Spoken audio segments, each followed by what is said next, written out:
Good evening. আজকে আবার আমরা এসেছি গৌরীদি সান্ধ্য পাঠশালায়। আমার সমস্ত প্রিয় বন্ধু, ছোট বন্ধুদের, আমার প্রিয় স্টুডেন্টদের আমার চ্যানেলে স্বাগতম এবং আমার প্যারেন্টসদের সশ্রদ্ধ প্রণাম। এখনও যারা আমার চ্যানেলটিকে সাবস্ক্রাইব করেননি তারা গৌরীদির সান্ধ্য পাঠশালা এই চ্যানেলটিকে সাবস্ক্রাইব করবেন এবং বেল আইকনটি টিপে দিয়ে নোটিফিকেশনটা সমস্ত নোটিফিকেশন পেয়ে যাবেন এবং কমেন্টসে জানাবেন যে কেমন লাগছে আমার পড়ানো আর শেয়ার করবেন। হ্যাঁ, তাহলে আমরা আজকে শুরু করব আমাদের পড়ানো। তা আমি আজকে ভেবেছি যে প্রতিদিনই তো আমরা ক্লাস 5, নয়তো ক্লাস 6, নয়তো 7, 8 এইভাবে পর্যায়ক্রমে বাংলা যে মূল টেক্সট বইটা সেটা নিয়েই আমরা আলোচনা করছি, হয় গদ্য নয় পদ্য এই অংশ। আজকে আমরা নতুন কিছু করি, নতুনভাবে। তাই ভাবলাম আজকে নির্মিতি পোর্শন, অনেকেই ব্যাকরণ বলে, এটা ব্যাকরণ নয়, ব্যাকরণের পরে যে নির্মিতি পোর্শন আছে, মানে ব্যাকরণ বইয়ের শেষের দিকে থাকে, সেই নির্মিতি পোর্শনের একটা খুব উল্লেখযোগ্য অংশ যে অনুচ্ছেদ রচনা। আগে এটা প্রবন্ধ রচনা ছিল, মানে আমরা যখন ছোট ছিলাম, তোমাদের মতো স্টুডেন্ট ছিলাম, তখন সেটা ছিল প্রবন্ধ রচনা, প্যারাগ্রাফ রাইটিং। তোমরা অনেকে ইংলিশে করে থাকো এখন, কিন্তু বাংলায় যেটা আমরা করে থাকি সেটা হচ্ছে অনুচ্ছেদ রচনা। হ্যাঁ, অনুচ্ছেদ রচনাটা জাস্ট একটা প্যারার মধ্যে কমপ্লিট করতে হবে। ক্লাস 5, 6, 7, 8 এই চারটে ক্লাসের বন্ধুদের জন্য, এবং ছোট বন্ধু, আরও ছোট বন্ধু যারা আছো ক্লাস 3, 4 এই ক্লাসগুলোর জন্য কিন্তু খুব গুরুত্বপূর্ণ হচ্ছে অনুচ্ছেদ রচনা। এবার 9, 10-এ একটু বড়োভাবে বিস্তারিত আলোচনা করতে হবে, আজকে তাদের জন্য নয়। আজকে আমরা ছোট বন্ধু এবং যারা একটু বড় হয়েছো তাদের জন্য আলোচনা করছি। হ্যাঁ, সেটা হচ্ছে অনুচ্ছেদ রচনা। আচ্ছা, এইবার অনুচ্ছেদ রচনার জন্য যে মূল বিষয়বস্তুগুলো থাকে সেই মূল বিষয়বস্তুগুলো আমরা আলোচনা করব। যদি কোনো একটা টপিক নিই, সেই টপিকটা বলে দেওয়া থাকে, সেই টপিকটা কোন জায়গাটা গেলে কিভাবে বললে আমাদের আলোচনাটা ভালো হবে এবং আমাদের মার্কস ভালো উঠবে, কীরকমভাবে আমরা লিখব সেইটা কিন্তু আমাদের বিশেষভাবে জানা প্রয়োজন। হ্যাঁ, কিছু টেকনিক রয়েছে কোনো অনুচ্ছেদ রচনা করতে গেলে, সেটা যে কোনো টপিকের ওপরেই হোক, অনুচ্ছেদটা আমরা কিন্তু করব, সেইটা যে কোনো টপিকের ওপরই হোক, ব্যাপারটা কিন্তু একই হবে। টেকনিকটা জানা থাকলে অঙ্কের মতো, অঙ্কের যেমন টেকনিকগুলো আমরা যদি ঠিক করি তাহলে যে কোনো অঙ্কই যেমন ঠিক হবে, যে প্রসেসেই করি না কেন, ঠিক তেমনভাবে বাংলার ক্ষেত্রেও সেটা প্রযোজ্য। আচ্ছা দেখো, আমরা আমাদের যখন ছোটবেলা ছিলাম বা একটু বড় বন্ধুরা বা হায়ার স্টাডিতে যারা পড়বে, প্রবন্ধ রচনা করবে, তখন সেখানে একটা ভূমিকা অংশ থাকবে, ইন্ট্রোডাকশন যেটাতে হবে, যে টপিকটা সম্পর্কে বলা হচ্ছে তার সম্পর্কে একটু ভূমিকা করা হবে। তারপরে ধীরে ধীরে আমরা সেই বিষয়বস্তুর গভীরে প্রবেশ করব, সেটা কি সেইটা জানবো, সেটার উপকারী দিক অপকারী দিক এগুলো নিয়ে আলোচনা করব। এইভাবে ধীরে ধীরে আমরা আলোচনা করতে করতে সেটার অবদান আমাদের মানব জীবনে এইভাবে করতে করতে শেষে আমরা উপসংহার বা একটা কনক্লুশন করব, করে টপিকটা আমরা শেষ করব। এটা হচ্ছে টোটাল আমরা যে প্রবন্ধ রচনা বা এসে রাইটিং করি সেটার একটা থিম। কিন্তু আমরা যেটা অনুচ্ছেদ রচনা করব, মানে ক্লাস 3 থেকে শুরু হয়ে 1, 2 এর বন্ধুরাও করো, একদম যে করো না তা নয়, অ্যানুয়াল পরীক্ষায় আসতে পারে ফাইনালে।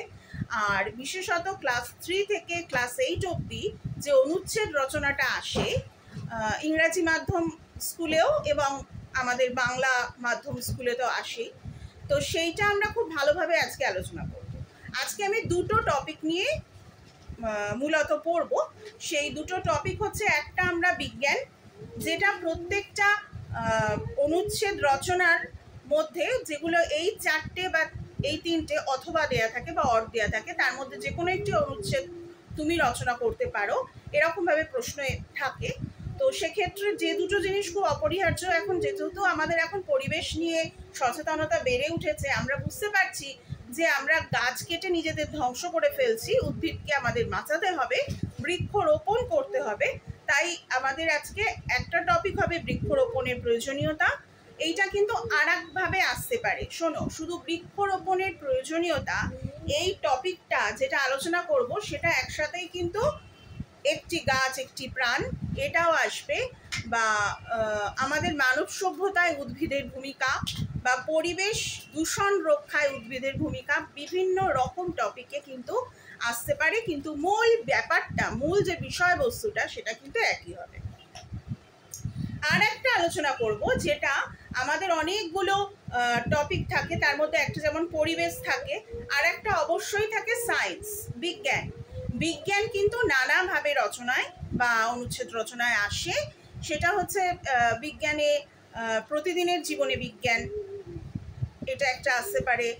তারপরে বিজ্ঞানের যে প্রতিদিনের জীবনে বিজ্ঞান, বিজ্ঞানের অপরিহার্যতা, এটা আসতে পারে।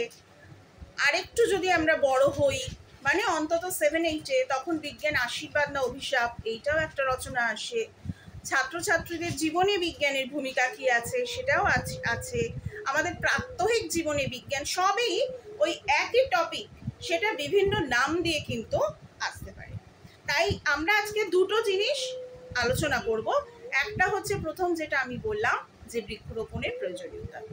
আচ্ছা, বৃক্ষরোপণের প্রয়োজনীয়তা দিয়ে আমরা যখন শুরু করছি, তখন বৃক্ষরোপণের প্রয়োজনীয়তা কেন, এটা যেহেতু অনুচ্ছেদ রচনা, তাহলে আমরা ছোট বন্ধুরা এটা সবসময় ভাববো যে আমাদের কিন্তু খুব বড় অংশ নেই, অন্তত কতটা ওয়ার্ডের মধ্যে আমাদের এটা করতে হবে সেটা ভাবতে হবে। যদি 50 থেকে 60 এই ওয়ার্ডের মধ্যে থাকে, শব্দের মধ্যে 50 থেকে 60 এই শব্দের মধ্যে থাকে, তাহলে একটা মাথায় ক্যালকুলেশন করে নিতে হবে যে আমাদের +10 -10 এটা কিন্তু হয়। কিন্তু 50টা শব্দ বললেন পরীক্ষক, কিন্তু আমরা 100টা শব্দ করে গেলাম বা 80-90টা করে গেলাম, সেটা যেমন একটু ডিসকোয়ালিফাই হয়ে যাবে। আবার আমার যদি 50টা শব্দ চাওয়া হচ্ছে, আমার 20টা 25টা 30টা শব্দ তার থেকে বেশি হচ্ছে না, সেখানেও কিন্তু আমার ভাষার বা বলার বিষয়বস্তু সম্পর্কে দৈন্যতা আছে, এইটা প্রমাণ। তাহলে আমরা আর একটা বিষয় আমি খুব স্পষ্ট করে বন্ধুরা তোমাদের বলে দিচ্ছি, যে রচনা কিন্তু আনকমনই আসে, কিন্তু এই টপিকগুলো ঘুরিয়ে ফিরিয়ে আসে। আর কখনো বুঝো না যে তোমরা একটা জিনিস খেয়াল করবে, যে অনেকগুলো বই আমি পড়বো, অনেকগুলো ব্যাপার জানবো, কিন্তু সব কিছু পড়ে আমি, বা গার্জেনরাও যদি বলে দেন, আমি কিন্তু সব কিছু পড়ে আমার নিজের ভাষায়, সহজ সরল সাবলীল ভাষায় লিখব। এটাই কিন্তু দিদিমণির মাস্টারমশাইরা চান, এবং এইটা করলেই তোমরা কখনো হেরে যাবে না।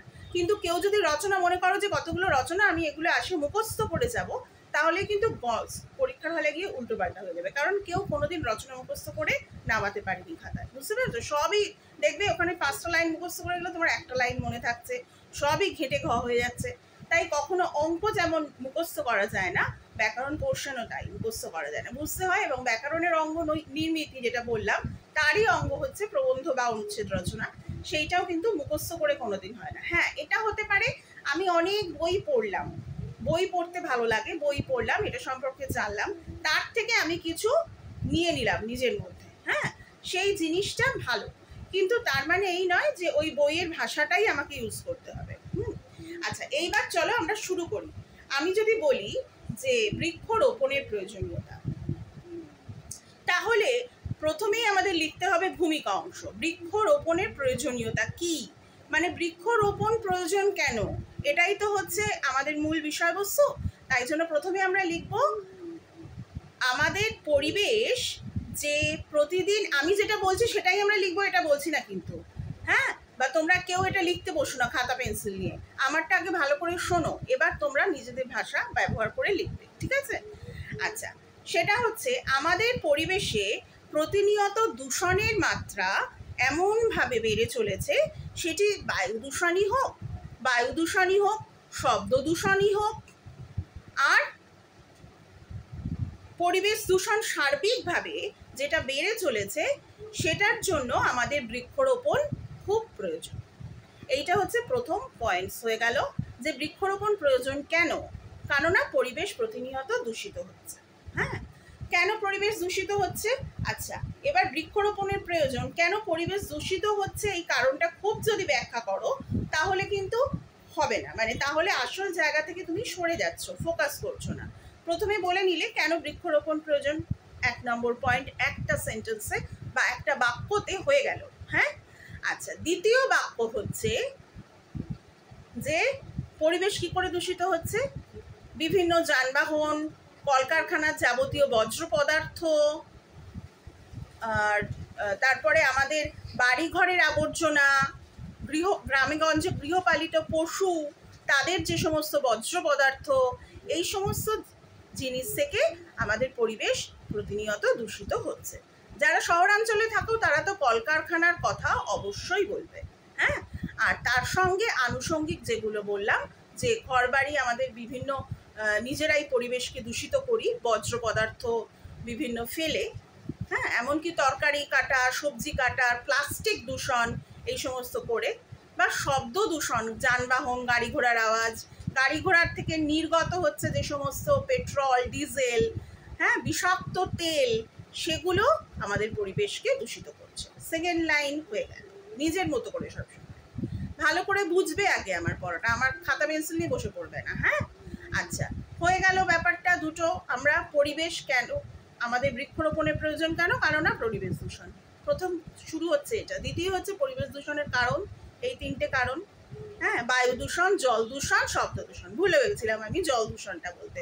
জলেও বিশেষত দেখবে জলে প্লাস্টিক ফেলা হচ্ছে, জলে কলকারখানার নির্গত যে গ্যাস, তরল পদার্থ, আবর্জনা, এগুলো ফেলছে, বা আমাদের গৃহস্থালির যে সমস্ত সবজি কাটা, আনাজ কাটা, হ্যাঁ, মানুষের সচেতনতা বোধের অভাবে সেটা ফেলে দিচ্ছি, তার ফলে কিন্তু জল দূষণ হচ্ছে। এবং এই জলের মধ্যে যে সমস্ত প্রাণীরা রয়েছে, এই কথাগুলো এত লেখার ডিটেলে দরকার নেই, আমি বোঝানোর জন্য বলছি, যে সমস্ত প্রাণীরা রয়েছে, মাছ এবং অন্যান্য প্রাণী, সেগুলো খাচ্ছে, খেয়ে মারা যাচ্ছে, এই কথাগুলো তো আমরা জানি। ফলে জল দূষণ, বায়ু দূষণ আর শব্দ দূষণ, এই তিনটি দূষণের মাত্রা এর জন্য দায়ী। এইবার যে আমরা মূল বিষয়ে চলে আসব, যে বৃক্ষরোপণ কেন দরকার। আচ্ছা, আমরা বৃক্ষ কেন পুঁতব? গাছ হচ্ছে আমাদের প্রাণ, এক একটা জীবন হচ্ছে বাঁচাতে পারে, আমাদের এই দূষণের হাত থেকে বাঁচাতে পারে একমাত্র উদ্ভিদ জগৎ। প্রাণী জগৎকে বাঁচাতে পারে একমাত্র উদ্ভিদ জগৎ। কেননা গাছ হচ্ছে আমাদের এই যে অক্সিজেন নিচ্ছি, এইটা ছাড়া আমরা কিন্তু 1 মিনিটও বাঁচতে পারবো না বন্ধুরা, তাই না? খাবার না খেয়ে একবেলা কাটিয়ে দিতে পারবো, জল না খেয়ে কিছুটা সময়ও কাটিয়ে দিতে পারবো, জলের অপর নাম যদিও জীবন, তাও জলকে একটু, কিন্তু তোমার যদি নাক মুখ চেপে 1 সেকেন্ড ধরে রাখো, তোমার জীবন একেবারে বেরিয়ে যাবে, এরকম একটা ব্যাপার, তাই তো? এই যে আমাদের শ্বাসবায়ু বা প্রাণবায়ু, যেটা আমরা প্রশ্বাস নিই, হ্যাঁ, আর যেটা ছাড়ি সেটা হচ্ছে নিঃশ্বাস। এই যে নিচ্ছি অক্সিজেন, এই যে অক্সিজেনটা নিচ্ছি, এইটা সরবরাহ করে কে? গাছ। কেননা গাছ, আমরা শুনেছি বা আমরা জানি, এগুলো লেখার দরকার নেই, আলোচনার জন্য বলছি, সালোক সংশ্লেষের সময় গাছ কি করে? নিজের রান্নাঘর, গাছ নিজের খাবার নিজে তৈরি করতে পারে, তাই গাছ যখন খাবার তৈরি করে, তখন সেই খাবার তৈরির সময় তার অক্সিজেন ছেড়ে দেয় পরিবেশে, আর কার্বন ডাই অক্সাইড গ্রহণ করে। তাহলে দেখো, পরিবেশ যে দূষণ করছে, carbon dioxide gas, carbon monoxide gas, এই যে দূষিত গ্যাসগুলো গাছ নিজে টেনে নিচ্ছে, আর অক্সিজেন, যেটা মানুষের জীবন ধারণের, মানুষ কেন বলছি, প্রাণী জগতের অপরিহার্য হিসেবে যেটা দরকার, সেটা হচ্ছে অক্সিজেন, সেটাকে বার করছে। তাহলে সেই অক্সিজেন আমরা পেয়ে যাচ্ছি আমাদের পরিবেশ থেকে। যে দূষিত gas, carbon die oxide, carbon monoxide, এগুলো চলে যাচ্ছে, কমে যাচ্ছে মাত্রা, আমাদের অক্সিজেনের পরিমাণ বেড়ে যাচ্ছে। তাই জন্য বৃক্ষ আমাদের বন্ধু, গাছ আমাদের সব থেকে বড় বন্ধু, এবং আমরা বৃক্ষ রোপণ করব, মানে গাছ পুঁতব, আমাদের নিজেদের বাঁচানোর জন্যই আমরা গাছ পুঁতব। এটা হচ্ছে প্রধান কারণ, অক্সিজেন এবং কার্বন ডাই অক্সাইড। ঠিক আছে, এরপর দ্বিতীয়ত আমরা বলবো, তোমরা যত ভূমিকা অংশটাকে ছোট করবে, মানে দুটো একটা বাক্যে লিখে ফেলবে, ততই কিন্তু তোমরা এই যে মূল টপিক বৃক্ষরোপণের প্রয়োজনীয়তা, তার মানে বৃক্ষ আমাদের কি কি উপকারে লাগে, সেইটা বৃক্ষরোপণ করলে, চারপাশে আমাদের পরিবেশে বৃক্ষটাকে রাখলে, গাছ রাখলে আমাদের কি কি আমরা উপকার পাবো, সেইটা আমাদের দরকার। হ্যাঁ, দুটো কথাই বলে নিলে, তারপরে বৃক্ষরোপণের অক্সিজেন বললে, তারপর দ্বিতীয়ত তোমরা বলতে পারো গাছপালা যেখানে থাকবে বায়ু দূষণ কম থাকবে। সুতরাং আমরা গরমের হাত থেকে বলবো, যে গ্লোবাল ওয়ার্মিং, পৃথিবীর উষ্ণায়ন যে ক্রমাগত বেড়েই চলেছে, তাই না? এইটা তো আগে ছিল না।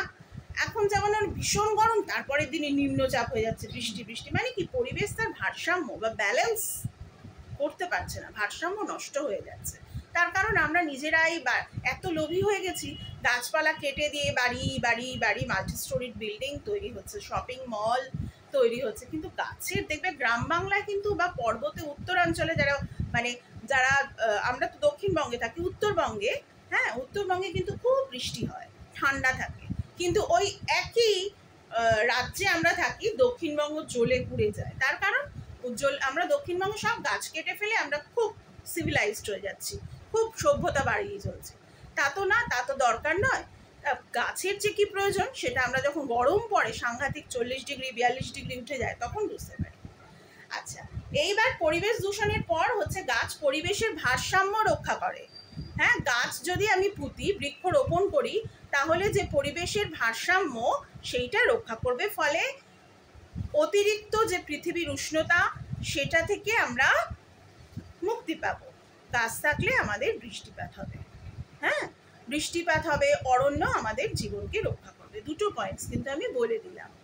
এবার 3 নম্বর পয়েন্টসে আরও বলতে পারো তোমরা, গাছে কিন্তু গাছ থাকলে, উদ্ভিদ থাকলে শুধু মানুষই নয়, উদ্ভিদ প্রাণী জগৎ যারা মানুষ নয় তারাও কিন্তু গাছের তলায় অনেক, বা গাছের যে পাখি, যার কথা আমি বলতে চাইছি, পাখি, অনেক জীবজন্তু যারা গাছকে কেন্দ্র করে বেঁচে থাকে। আর গাছ থাকলে পাখির বাসা, পাখিরা বাসা করে, ডিম পাড়ে, ছোট বাচ্চা হয়, তাই না পাখিদের? তাহলে গাছ না থাকলে তারা কোথায় যাবে বলো? তাদের বাসাই তো গাছ। তাহলে পাখিদের যে কলকাকলি, পাখিদের যে বাঁচবে পাখিরা, বা অন্যান্য জীবজন্তু, হনুমান বলো, বিভিন্ন ফল খেয়ে যারা বাঁচতে পারে, বা শাকাশী প্রাণী, হ্যাঁ যারা গাছের ফল মূল, সবজি বা গাছপাতা, ঘাস এগুলো খেয়ে বেঁচে থাকে, গরু, ছাগল, ভেড়া ইত্যাদি, এরা এই সমস্ত প্রাণীরা গাছ না থাকলে তো মরেই যাবে, তাই না? তাই এদের জন্য গাছ খুব দরকার। তাই জন্য বৃক্ষরোপণ প্রয়োজন। 3টে পয়েন্টস বলে দিলাম, দেখো তার মানে টোটাল তোমার 5টা লাইন কিন্তু হয়ে গেল। আচ্ছা, তারপরে আর একটা বলতে পারো, গাছ থাকলে, গাছ থেকে আমাদের জীবনদায়ী বিভিন্ন ওষুধ, এই যে বলে না হার্বাল ওষুধ, আমাদের এলোপ্যাথিক ওষুধের অনেক সাইড এফেক্টস আছে, কিন্তু যে হার্বাল ওষুধগুলো সেগুলো কিন্তু আমরা গাছের মাধ্যমে পেয়ে থাকি। তাই জন্য গাছ থেকেই এগুলো কিন্তু তৈরি হয়। আমরা যে এলোপ্যাথিক মেডিসিন খেয়ে নিচ্ছি, আমাদের শরীর সুস্থ হয়ে যাচ্ছে, সেগুলো কিন্তু পরোক্ষভাবে প্রভাবিত করছে গাছ, উদ্ভিদই। এই যে ম্যালেরিয়ার ওষুধ, ম্যালেরিয়াতে আগে মানুষ মারা যেত, এখন কি মারা যায়? যায় না, কুইনাইন, এটা কিন্তু গাছ থেকেই তৈরি হয়ে যাচ্ছে। হ্যাঁ, আচ্ছা, প্রত্যেকটা জিনিস গাছ থেকে তৈরি হচ্ছে, উদ্ভিদ থেকে তৈরি হচ্ছে। আচ্ছা, আমরা যাতে অ্যান্টিবায়োটিক ইউজ করি, কেটে গেলেই আমরা কোনো একটা ভালো মলম নিয়ে এসে লাগিয়ে দিই, এগুলো সমস্ত কিন্তু গাছের জেলি, আঠা এগুলো থেকেই তৈরি হয়। তাহলে উদ্ভিদ কিন্তু আমাদের শরীরকে সুস্থ রাখতেও সাহায্য করে। এছাড়াও তোমরা ছোটবেলায় পড়েছো হার্বস, যেগুলো খেলে আমাদের উপকার লাগে, ডিরেক্ট খেলে। যেমন পেটের কোনো সমস্যা হলেও মা কি করেন, গাঁদাল পাতা, থানকুনি পাতা ফুটিয়ে ঝোলের সাথে দিয়ে দেন তোমায় খেতে, তুমি খাও, সেটা আমাদের সুস্থ রাখে। তুলসী পাতা ঠান্ডাকালে, শীতকালে আমরা খেয়ে ঠান্ডা লাগা থেকে রক্ষা পাই। বাসক পাতার রস, যেটা খেলে আমাদের কফ, কাশি কমে যায়। তার মানে প্রত্যেকটাই কিন্তু গাছের অবদান রয়েছে। শুধুমাত্র যে অক্সিজেন দেয়, পরিবেশে ভারসাম্য রক্ষা করে, তাও না, দেখো প্রত্যেকটা ওষুধ কিন্তু তৈরি হয়, এমনকি মধু, মোম এগুলো তৈরি হয়। আচ্ছা, অনেকগুলো বলে দিলে, 3-4টে পয়েন্টস। আর যদি দেখো তোমাদের 50টা ওয়ার্ডস হচ্ছে না, সেক্ষেত্রে আরও বলতে পারো, গাছ থেকে আমরা কাঠ পাই, তাই না? বিভিন্ন আমাদের যে জিনিসপত্র, আসবাবপত্র, আমাদের ঘর সাজাই, আমরা যে বিছানায় শুই সেটাও কাঠের, যে আলমারি, তারপরে আমাদের স্টাডি টেবিল, তারপরে আরও বলতে পারো কাঠ জানলা, দরজা, ডাইনিং টেবিল, সমস্ত কিছুই কিন্তু কাঠের। তাহলে সেগুলো কিন্তু গাছ থেকে আসে। অনেকগুলো পয়েন্টস আমরা বলে গেলাম। এবার আমাদের উপসংহারে আসার পালা, মানে একটা লাইন কিন্তু বলবো, হ্যাঁ সেটা হচ্ছে, তাহলে আমরা কি কনক্লুশনে এলাম, যে তাহলে আমি বলতে পারি, বা তাই জন্য আমরা বলতে পারি, বা এই সিদ্ধান্তে আসতে পারি যে গাছ আমাদের পরম বন্ধু। আমাদের প্রতিদিনের জীবনে গাছের এত অবদান, গাছ ছাড়া আমরা বাঁচবো না। তাই জন্য বৃক্ষরোপণ, মানে গাছ পোতা, বৃক্ষরোপণ আমাদের জীবনে অপরিসীম, বা বৃক্ষরোপণ অপরিহার্য, বা বৃক্ষরোপণের প্রয়োজন প্রতি মুহূর্তে রয়েছে বিভিন্ন রকম সেন্টেন্স, যেটা তোমার সুবিধে হবে বলতে, লিখতে, বানান ঠিক করতে, সেটা করবে। 2বার 3বার একটা রচনাকে লিখবে নিজের থেকে লিখবে, বুঝে নিয়ে, তাহলেই কিন্তু খুব সুন্দর হবে। এটাই হয়ে গেল কম্প্যাক্ট আলোচনা। প্রথমে একটা লাইন বা দুটো লাইন হার্ডলি, আর বেশি নয় কিন্তু, একটা বাক্য বা দুটো বাক্যে আমি শেষ করব আমার ভূমিকা।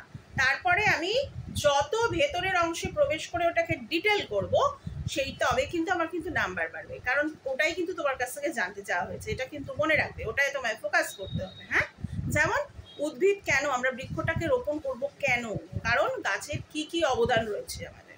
হ্যাঁ, এই কিন্তু এই দেখো, বৃক্ষরোপণের প্রয়োজনীয়তা বলছি, তার সাথে কিন্তু উদ্ভিদের অবদান, উদ্ভিদ জগতের অবদান একই বললাম, একই লেখা হবে, কিন্তু আলাদা আলাদা মানে টপিকে আসবে। এইটা হয়ে গেল। আর লাস্টে ওই লাইনটাকে যেটা আছে, এই জন্যই আমাদের প্রতিদিনের জীবনে এতই উদ্ভিদকে লাগে যে উদ্ভিদ ছাড়া আমরা বাঁচতেই পারি না। তাই উদ্ভিদ হচ্ছে আমাদের জীবনে, বা বৃক্ষরোপণ আমাদের জীবনে অপরিহার্য, অপরিসীম, বা বৃক্ষরোপণের প্রয়োজনীয়তা অনস্বীকার্য। ঠিক আছে, তাহলে এইটা হলো আমাদের বৃক্ষরোপণের যে প্রয়োজনীয়তা, এটা আলোচনা করলাম। আগামী দিন ছোট বন্ধুরা আর একটু বড় বন্ধুরা আমার সাথে থেকো, তোমাদের একটু বিজ্ঞান বিষয়ক একটা অনুচ্ছেদ আমি আলোচনা করব। কেমন? তাহলে আজকে এখানেই শেষ করলাম গৌরীদের সান্ধ্য পাঠশালা। সবাই ভালো থেকো, আমার চ্যানেলটাকে সাবস্ক্রাইব করো, আর আমার পড়া কেমন লাগছে একটু কমেন্টসে জানিও। তাহলে সবাই ভালো থেকো, টাটা।